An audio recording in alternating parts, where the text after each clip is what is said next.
Hello students, आज हम 11th class का सेट्स का मिसलेनियस एक्सरसाइज देखते हैं। देखो, इसके कुछ क्वेश्चन देखेंगे, अच्छे क्वेश्चंस हैं। फर्स्ट क्वेश्चन देखें। एक कोई सेट दे रखा है x such that x belongs to R and x satisfy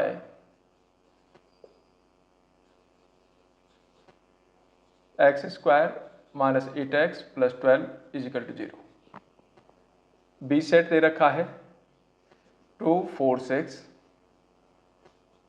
C यहाँ पर है 2 4 6 8 और D में आपका एक ही एलिमेंट है 6। इस तरह से दे रखे हैं। ये बताना है कि कौन सा सेट सबसेट है। एक दूसरे के सबसेट बताने अपने को। तो पहले हम इसको सॉल्व कर लेते हैं। यहाँ से कितनी वैल्यू आती है, ये को x square minus 8x plus 12 is equal to 0। इसके हमने फैक्टर कर दिए, 6 और 2 इसके फैक्टर हो गए, प्लस 12 इज इक्वल टू 0। यहाँ हमने x कॉमन ले लिया, x माइनस 6 माइनस 2 कॉमन ले लिया, x minus 6 is equal to 0। तो यहाँ से आपके पास दो फैक्टर आए, यानी x की वैल्यू 2 आया और 6 आया। तो ए सेट जो हो गया उसमें दो एलिमेंट हो गए 2 और 6। अब देखो 2 6 बी में भी है, 2 6 सी में भी है। तो यहाँ all elements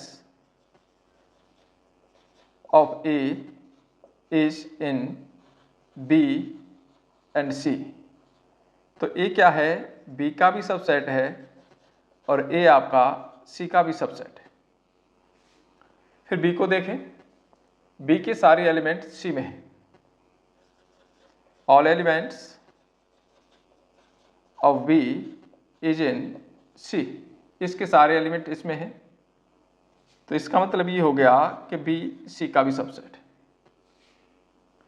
D के एलिमेंट आपके A में भी है, B में भी है, C में भी है, यानी 6 सब में है। तो D सबका सबसेट है। तो all elements of D is in A, B and C। So D is subset of A, D is subset of B और D is subset of C। तो D सबका ही सबसेट है। तो यही बताना था कि एक दूसरे के कौन कौन से सबसेट हैं। यानी A के सारे एलिमेंट B और C में हैं, तो A B और C का सबसेट हुआ। B के सारे एलिमेंट C में हैं, इसलिए B C का सबसेट हुआ।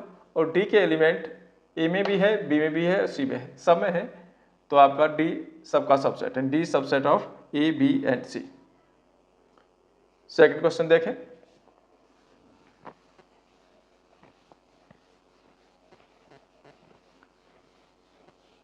Next question, which statement true और फॉल्स। इसमें बताना है कौन सी स्टेटमेंट ट्रू है और फॉल्स है।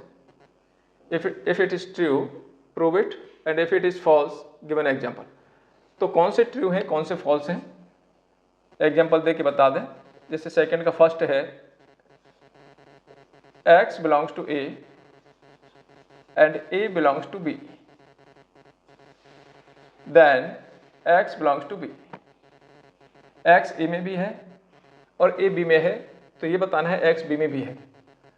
तो मान लेते हैं हम A कोई सेट मान लिया, इसमें कुछ एलिमेंट ले लिया हमने, एक एलिमेंट ले लेता हूँ चलो मैं। B इस तरह का है कि जिसमें A भी आ रहा है, यानी इसमें ये 1 भी आ रहा है और कुछ अलग एलिमेंट भी आ रहा है। तो A और B हमने दो ले लिए। अब यहाँ पर देखें कि 1 बिलोंग्स करता है A में एंड A बिलोंग्स करता है B में, पर आपका जो 1 does not belongs to B। तो 1 आपका B में नहीं है, ये पूरा सेट है, 1 बिलोंग नहीं कर रहा है। तो इसका मतलब ये हो गया कि ये स्टेटमेंट जो हमारा लिखा हुआ है ये फॉल्स है। तो गिवन स्टेटमेंट इज फॉल्स। ठीक है, नेक्स्ट क्वेश्चन देखें, इसका सेकंड पार्ट देखें।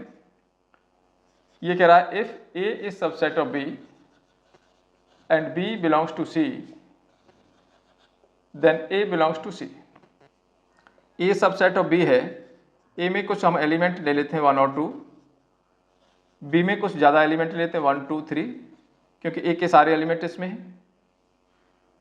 ए सबसेट ऑफ बी हो गया। B belongs to C, B आपका सी में है तो सी भी मान लेते हैं, बी के सारे एलिमेंट सी में हैं, बी के यानी 1 2 3 इसमें है, ये 4 भी ले लिया हमने। अब देखें ए बी का सबसेट है, यहाँ पर बी सी में बिलोंग कर रहा है, बी सी के अंदर है, पर ए सी में है क्या? ए में 1 2 है, 1 2 इसमें नहीं है क्योंकि पूरा एक सेट आ रहा है, अलग से नहीं है। तो but A does not belongs to C, तो गिवन स्टेटमेंट इज फॉल्स। तो जो भी स्टेटमेंट दे रखा है वो कैसा है? फॉल्स है, सभी के लिए सही नहीं है। इसका नेक्स्ट पार्ट देखते हैं।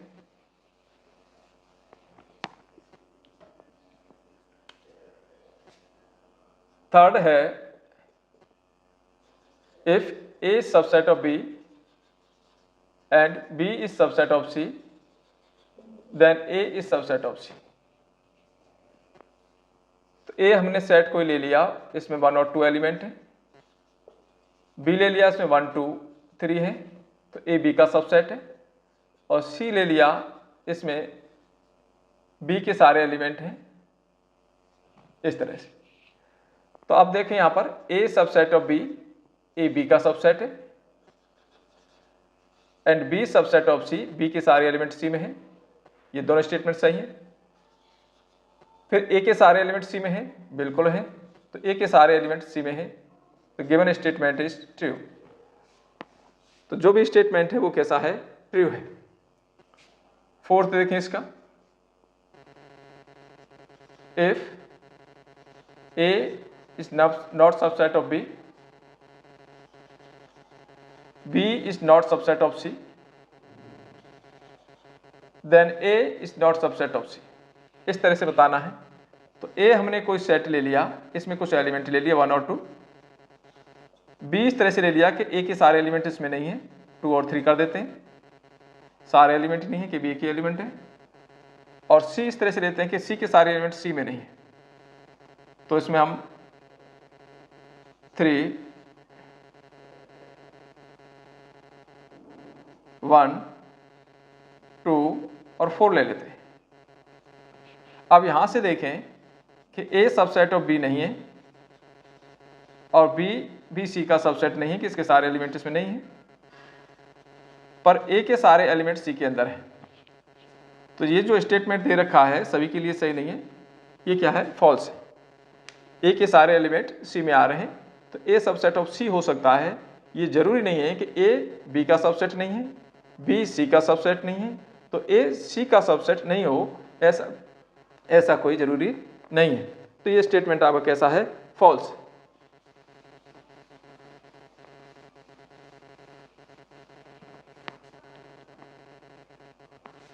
फिफ्थ देखें, इसी की फिफ्थ पार्ट और देखें। ये कह रहा है x belongs to A and a is not subset of b, then x belongs to b। तो a में हम कुछ एलिमेंट ले लेते हैं, 1 और 2 ले लिया, a b का सबसेट नहीं है, तो b हमने कुछ इस तरह से ले लिया, 2 3 ले लिया। तब आपको बताना है कि x b में बिलोंग करेगा। यहां पर आप देखें 2 आपका बिलोंग करता है a में, and a is not subset of b, a के सारे एलिमेंट b में नहीं है, बट 2 बिलोंग्स करता है b में भी करता है, तो गिवन स्टेटमेंट इज ट्रू। तो जो भी स्टेटमेंट है वो आपका कैसा है? ट्रू है। नेक्स्ट क्वेश्चन देखें।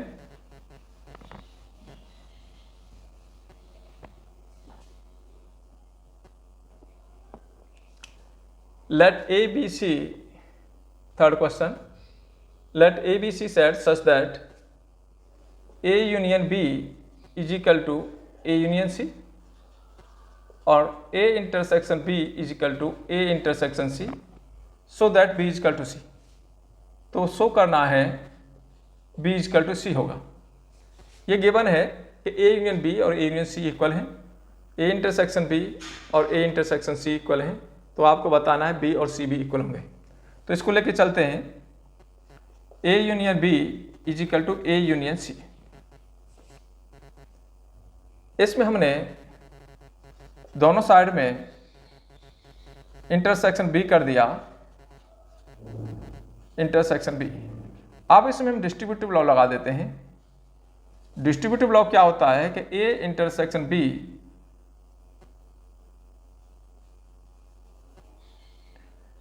ए यूनियन बी इंटरसेक्शन सी। तो ये क्या होता है कि ए का इंटरसेक्शन सी के साथ, बीच में यूनियन आएगा, और एक बी का इंटरसेक्शन सी के साथ, यानी सी का इसके साथ इंटरसेक्शन ये वाला है, और सी का इसके साथ इंटरसेक्शन, बीच में यूनियन आ जाएगा। तो ऐसे यहाँ देखें, इसका इसके साथ इंटरसेक्शन ए इंटरसेक्शन बी हो गया, बीच में यूनियन बी इंटरसेक्शन बी हो गया, इज इक्वल टू, ऐसे यहाँ करेंगे तो A intersection B union B intersection C या C intersection B. A intersection B, B और बी में कॉमन बी ही होगा, तो ऐसे आ गया A intersection B union B intersection C. अब यहां देखें, ए इंटरसेक्शन बी और बी जो प्लस कर दिया इसमें, इन दोनों में कॉमन लेना है, फिर बी इसमें प्लस कर देना है, तो इसका मतलब बी ही आएगा, तो ये बी आ गया। तो A intersection B union B intersection C. Again लेते हैं इसी कंडीशन को, A union B is equal to A union C. इसमें हमने आपके सी का इंटरसेक्शन कर दिया, इंटरसेक्शन सी कर दिया। डिस्ट्रीब्यूटिव लॉ लगा देते हैं, सी का इसके साथ इंटरसेक्शन यूनियन बी के साथ इंटरसेक्शन इज इक्वल टू सी का ए के साथ इंटरसेक्शन यूनियन सी का सी के साथ इंटरसेक्शन। तो यहां से देखें, ए इंटरसेक्शन सी दे रखा है, A intersection C A intersection B के इक्वल है, तो इसको मैं ए इंटरसेक्शन बी भी लिख सकता हूं, यूनियन बी इंटरसेक्शन सी। इधर देखें, ए इंटरसेक्शन सी और सी का सी के साथ इंटरसेक्शन करेंगे, यानी दोनों में कॉमन लेंगे तो सी ही आएगा। ये वाली वैल्यू तो ऐसे ही आएगी, ए और सी में कॉमन, और उसके बाद फिर सी प्लस कर दिया तो सी ही आएगा। और फर्स्ट और सेकंड से देखो, फर्स्ट एंड सेकंड, यानी बी आपका A intersection B union B intersection C है, सी आपका A intersection C union A intersection B union B intersection C है, इन दोनों सेम ही है, तो बी इक्वल टू सी होगा। यानी जो बी की वैल्यू है वही आपकी सी की वैल्यू है, तो बी इक्वल टू सी हो गया। तो अपने को बी इक्वल टू सी लगाना है, निकालना है, तो एक बार बी के साथ इंटरसेक्शन कर देंगे, एक बार सी के साथ इंटरसेक्शन कर देंगे जो कंडीशन दे रखी है उसमें, और डिस्ट्रीब्यूटिव लॉ लगाएंगे।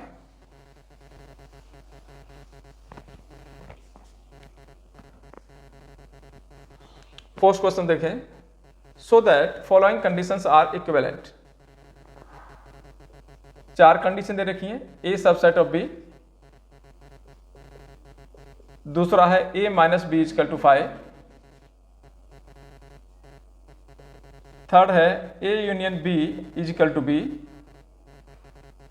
और फोर्थ है A intersection B is equal to A. ये दे रखा है कि सारी कंडीशंस इक्विवेलेंट है कि नहीं। तो फर्स्ट और सेकंड को देखते हैं हम, और सेकंड को इक्विवेलेंट देखते हैं। कह रहा है कि A is subset of B, इसका मतलब ये हो गया कि all elements of A is in B, यानी ए इसका सबसेट है तो इसके सारे एलिमेंट बी में है। जब इसके सारे एलिमेंट बी में हैं तो ए माइनस बी आपका 5 आएगा, क्योंकि ए माइनस बी हम कैसे निकालते हैं, ए के सारे एलिमेंट आते हैं, बी के एलिमेंट हट जाते हैं, यानी ए माइनस बी करेंगे तो ए के सारे एलिमेंट आएंगे, बी वाले हट जाएंगे, ये आपका ए माइनस बी है। तो ए माइनस बी क्या आएगा, 5 आएगा। जब ए के सारे एलिमेंट बी के अंदर हैं, ए के सारे एलिमेंट बी के अंदर हैं, तो ए माइनस बी क्या आएगा, 5 आएगा।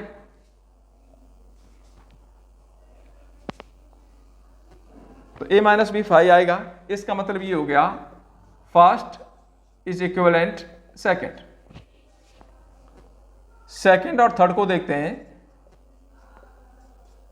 सेकंड में कह रहा है A minus B is equal to 5। इसका 5 कब आएगा, जब all elements of A is in B. इसका मतलब है ए बी का सबसेट है। जब ए बी का सबसेट है तो थर्ड कंडीशन में ये देखें कि A union B is equal to B आएगा। ए के सारे एलिमेंट बी में हैं और दोनों का हम यूनियन करें तो बी आएगा। इसका मतलब ये हो गया कि second is equivalent to third. Second third एक ही बात है, दोनों इक्विवेलेंट है।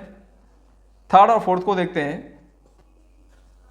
थर्ड एंड फोर्थ लेते हैं तो हमारे पास कंडीशन ये आ गई A union B is equal to B. Third का देखते हैं। इसका मतलब है ए यूनियन बी कब आ रहा है? जब ए के सारे एलिमेंट बी में हैं, यानी all element of A is in B, यानी ए बी का सबसेट है। तो इसका मतलब ये हो गया कि ए इंटरसेक्शन बी करेंगे, यानी ए के सारे एलिमेंट बी में हैं तो दोनों में इंटरसेक्शन करेंगे तो छोटी वैल्यू आएगी, यानी ए आएगा। यानी दोनों में कॉमन क्या आएगा? छोटे वाला आएगा। ए के तो सारे एलिमेंट बी में हैं तो ए इसमें कॉमन है। तो कंडीशन हो गई A intersection B is equal to A हो गया। इसका मतलब हो गया आपका कि थर्ड इज इक्विवेलेंट टू 4। तो इसी तरह से आप 4 और फर्स्ट को ले लेंगे।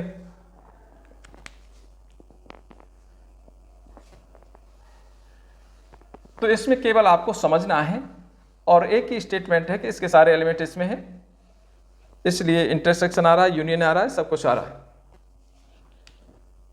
सो दैट फिफ्थ क्वेश्चन देखें।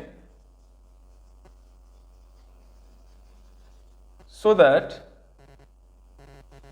If A subset of B, A के सारे एलिमेंट बी में हैं, तब आपको बताना है कि C minus B subset of C minus B.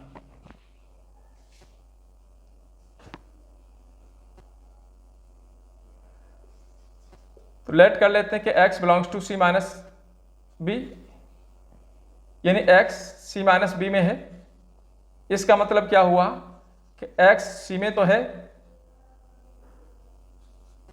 But x B में नहीं है। x की वैल्यू सी में तो है, बी में नहीं है। सी माइनस बी का मतलब है सी के एलिमेंट होंगे, बी वाले उसमें से निकल जाएंगे, सी माइनस बी। तो इसको हम ऐसे ले सकते हैं x belongs to C and x does not belongs to A. क्यों? कि a तो b का सबसेट है, a subset of b, a के सारे एलिमेंट b में हैं। जब x b में ही नहीं है तो x a में भी नहीं होगा। इसको हम ऐसे ले सकते हैं x belongs to C minus A, इस तरह से ले सकते हैं। तो इसका मतलब ये हो गया कि ये जो वैल्यू है c माइनस बी इस सबसेट ऑफ सी माइनस ए, ये डिस्ट्रीब्यूटिव लॉ से आ गई। यही आपको प्रूव करना है।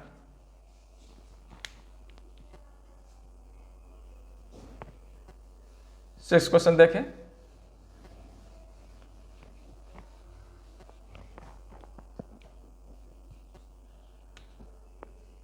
सो that for any sets A and B,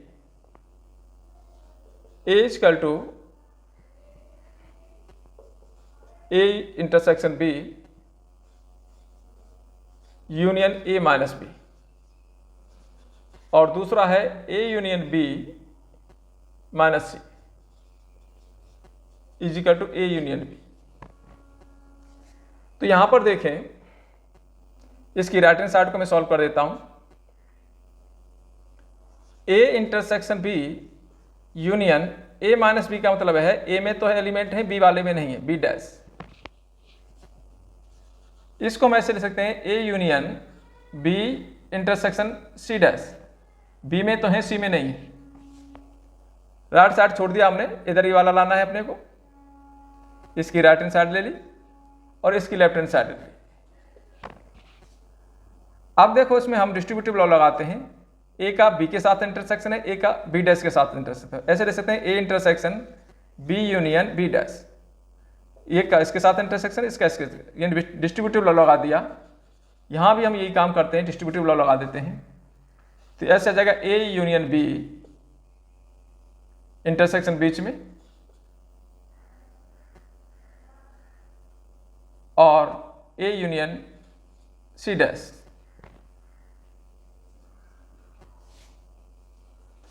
तो यहां देखें A intersection B union B dash, B और बी में यूनियन करना बी डैश में, तो बी डैश क्या होगा, बी डैश है आपका u माइनस बी, और b क्या है, तो b है। अब इन दोनों को प्लस करेंगे तो ये वैल्यू क्या आएगी, u आएगी, और इन दोनों में कॉमन क्या आएगा, a ही आएगा, यानी ये वैल्यू आपकी आ गई। तो ये आपको प्रूव करना था। इधर देखें a यूनियन b माइनस ए, सी नहीं सॉरी b माइनस ए है, ये a डैश, तो यहां देखें a union b intersection a union a dash, a और a डैश में यूनियन, ऐसे ही a डैश है आपका u माइनस ए और a तो a है, दोनों को हम प्लस करेंगे तो u ही आएगा, तो ये वैल्यू आपकी u आ गई। अब a यूनियन b और u में जो कॉमन क्या है वो आपका a यूनियन b है। u क्या है, u है आपका यूनिवर्सल सेट, u यहां पर क्या है, universal set. If a intersection x is equal to b intersection x, और ये इज इक्वल टू 5 दे रखा है, and a union x is equal to b union x for some set x, तो आपको प्रूव करना है, शो करना है a is equal to b, इस तरह से लाना है। तो इसको लेके चलते हैं हम, इसमें एक बार a का इंटरसेक्शन कर देते हैं, एक बार b का कर देते हैं। तो इस तरह का हम क्वेश्चन पहले भी कर चुके हैं, इसमें a इंटरसेक्शन कर दिया b यूनियन x, इसमें डिस्ट्रीब्यूटिव लॉ लगा देते हैं, एक बार a के साथ इंटरसेक्शन, एक बार x के साथ इंटरसेक्शन। तो a intersection a union a intersection x, इधर डिस्ट्रीब्यूटिव लगाते हैं, एक बार b के साथ लगेगा, एक बार इंटरसेक्शन c x के साथ लगेगा। तो a इंटरसेक्शन b यूनियन, बीच में ये यूनियन आएगा, और a इंटरसेक्शन x, इस तरह से हो गया। a इंटरसेक्शन x आपका फाई है, यहाँ फाई रख देते हैं, और a इंटरसेक्शन a ही होगा यूनियन फाई इजिकल टू, यहाँ देखें तो a इंटरसेक्शन b यूनियन, ये भी क्या है, फाई है। a और फाई को प्लस करें तो a आएगा, और यहाँ से आएगा a इंटरसेक्शन b आएगा, इन दोनों का यूनियन करें तो a इंटरसेक्शन b आएगा, नंबर 1 आ गया। सेकेंड पार्ट में अपन क्या करते हैं, अगेन b से कर देते हैं, b का इंटरसेक्शन कर दिया a यूनियन x के साथ, b का इंटरसेक्शन कर दिया b यूनियन x के साथ, इसी को लेके चल रहे हैं। इसमें एक बार a का इंटरसेक्शन कर दिया, एक बार b का कर दिया, b के साथ करेंगे, एक बार b के a के साथ इंटरसेक्शन आएगा, एक बार x के साथ आएगा, तो b इंटरसेक्शन a आ गया, बीच में यूनियन आ गया, b इंटरसेक्शन x आ गया, इजिकल टू b का b के साथ और b का x के साथ, b का इंटरसेक्शन b के साथ यूनियन b का इंटरसेक्शन x के साथ। अब b इंटरसेक्शन x इजिकल टू 5 है, तो ये तो b इंटरसेक्शन a हो गया यूनियन 5, इजिकल टू, यहाँ देखें b और b में कॉमन b ही होगा, यूनियन ये आपका 5। a b इंटरसेक्शन a करें या a इंटरसेक्शन b करें, एक ही बात है, यूनियन x के साथ करें, इसमें तो कुछ एलिमेंट है ही नहीं, तो ये आपका b आ गया। जो आपकी a की वैल्यू है वही आपकी b की वैल्यू है, तो from first and second a is equal to b, तो a और b कैसे होंगे, दोनों इक्वल सेट्स होंगे। नेक्स्ट क्वेश्चन देख लें, इसमें कुछ मिलते जुलते क्वेश्चन है, एक दो क्वेश्चन वो हमने हटा दिए, वो आप कर लेंगे। Find set a b c such that a intersection b, b intersection c और c intersection a intersection c are non empty sets. a b इस तरह के सेट्स ले रहे हैं, इन ए कोई सेट ले लिया हमने जिसमें 1 और 2 है, b इस तरह से ले लिया, इसमें 2 और 3 ले लिए, और c हमने इस तरह से ले लिया, इसमें 1 और 3 ले लिया। अब ये कह रहा है कि a इंटरसेक्शन b करें, a और b में करें तो आपका 2 आ जाएगा, यानी ये आपका एम्प्टी सेट नहीं है। b और c को देखें तो b और c में कॉमन आपका 3 है, तो इसका मतलब ये भी आपका एम्प्टी सेट नहीं है। a और c को देखें, a और c में 1 कॉमन है, यानी ये भी आपका एम्प्टी सेट नहीं है। और तीनों का देखें A intersection B intersection C करें तो ऐसा कोई भी एलिमेंट नहीं है जो तीनों में लाई करता है। तो ये कैसा है आपका एम्प्टी सेट, यही अपने को प्रूव करना है। तो ये आपकी मिसलेनियस एक्सरसाइज, आशा है आपको पसंद आई होगी। कमेंट करके ज़रूर बताएं।